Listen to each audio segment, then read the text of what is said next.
Don't wait in endless arcade lines to play. Killer Instinct comes to Super NES with action, graphics, and sound that annihilates all other combat games.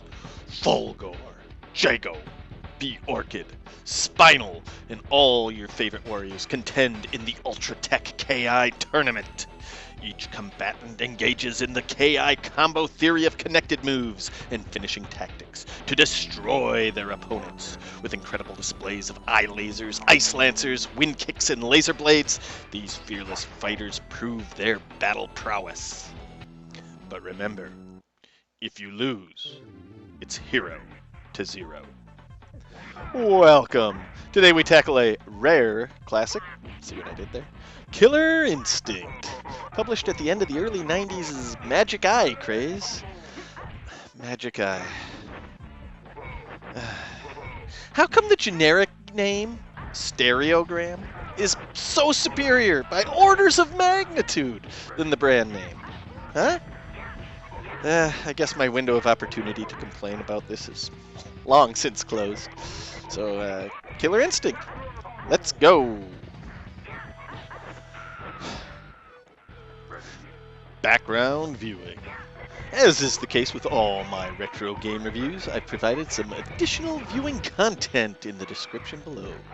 So please, go ahead and give SNES Drunk's review of this game a good watch.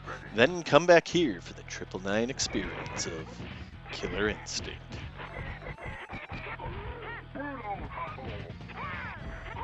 Please come back here afterwards. Basics. Killer Instinct is an SNES port of a coin-op that bears the same name.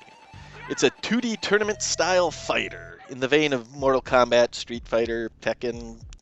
You can probably name more than I can. In its day, it was touted as one of the best, especially for combo attacks. A cornerstone of my collection as a teen, I have long since parted ways with my original copy. So it's time to revisit this relic from my adolescence via flashcard. Overview. The main menu greets you with a few options: 1-player, 2-player, tournament, practice, and options. In 1-player mode, it's a single fight. In 2-player mode, a single fight in what is effectively a PvP versus mode. Tournament is what I would consider the main core of the game. Like similar fighting games, you work your way up the ladder, defeating each opponent on your way to the final boss. Practice is a nice inclusion, especially to learn a new character or to master certain movesets. And the options menu, certainly something to tinker around with, as your skill level will significantly vary over time. Hopefully trending on an increase. My youthful experience. As a Nintendo Power subscriber, I received a promotional video about Donkey Kong Country sometime around 1994 or 95. At the tail end of the tape, VHS, folks, to get you in the correct mindset, there were a few seconds of footage of some guys playing a fighting game, one I was unfamiliar with at the time. As memory serves me, a KI logo appeared before the gamers kicked the cameraman out of the top-secret testing area. I was mildly entertained and mildly curious. Only a few weeks later, I saw a Killer Instinct cabinet at an arcade. I loosely made the connection to the footage in the video, but was uninterested in playing. Simultaneously, I was getting more and more into these types of games, talking much about the Mortal Kombat series with classmates, and even challenging each other in class and meeting up at the arcade afterwards. I was totally outmatched, but developed a passion for these games and picked up the home versions of a few of them. I was ripely conditioned for Killer Instinct when the Nintendo Power review of it arrived in my mailbox. It would not take long for me to save up and purchase a copy, and play it. And play it, and play it, and play it, and play it, and play it. It quickly became my favorite tournament-style fighter. Let's see how it holds up now, decades later. Look. From a contemporary perspective, Killer Instinct still looks impressive. That said, it hasn't aged as well as some other fighting games from the era, or the SNES library in general. The backgrounds hold up well. Some even look great. The animations remain phenomenal. But the sprites, they just don't have that level of detail that I remember. It's not bad, just not as sharp as nostalgia might suggest. By far, the cheesiest visual moment comes when a character loses a fight from a high-altitude stage in such a manner that they fall off. Instead of a dramatic, bone-crunching fall, the defeated fighter transforms into what looks like a limp cardboard cutout, wobbling and twirling towards the screen like a discount Halloween decoration caught in the wind. It's less tragic defeat and more cheap arcade prize flung into the abyss. I'm no Mode 7 expert, but if that effect relies on it, which I have the feeling that is what is at play here, correct me if I'm mistaken, let's just say this wasn't the moment to show off the tech. To be fair, at the tail end of the cinematic, the bone-crushing thud does pay off. The sound. Amazing. This soundtrack is top tier, among the best. Then and now.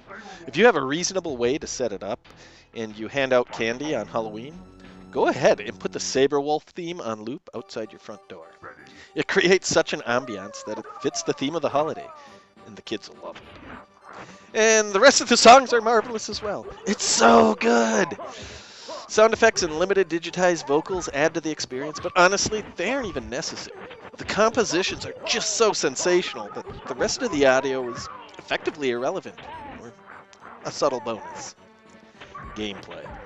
The controls are firm, solid, movement is good, and I even remember some of the movesets from some of the characters. I won't be silly though, I've forgotten a ton. Orchid was my jam back in the day, and I clearly remember many of her moves, and can still string together some impressive combos. I don't remember the inputs for her Ultra combo, or the inputs for any of the finishers for any character, but it's the internet era, so that can be relearned quite easily with a quick search. I also had some success with TJ Combo and Riptor, which use similar inputs for most of their devastating moves and combo attacks. While I had combo breakers set to easy from the setting menu, I didn't pull off very many.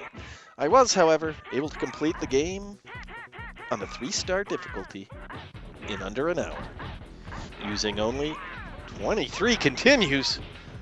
Oof, I'm rusty indeed. I rate the controls good, the physics are solid, and the movement feels natural. Other. I touched upon the settings menu, and you should definitely explore it. The default settings are quite intense for beginners, and even people who consider themselves pretty good 30 years ago, but just haven't played for decades.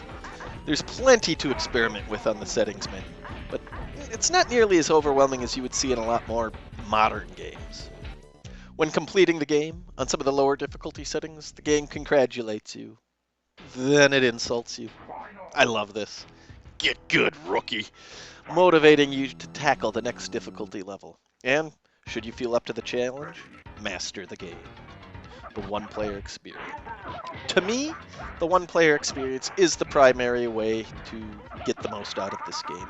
2-player versus is available, but unequal skill levels in a game of this sort can be boring for the better player, and sheer frustration for the less skilled player. If you can find a counterpart of comparable experience, however, it can be an extremely fun bonding experience, and the desire to challenge for a rematch can become irresistible.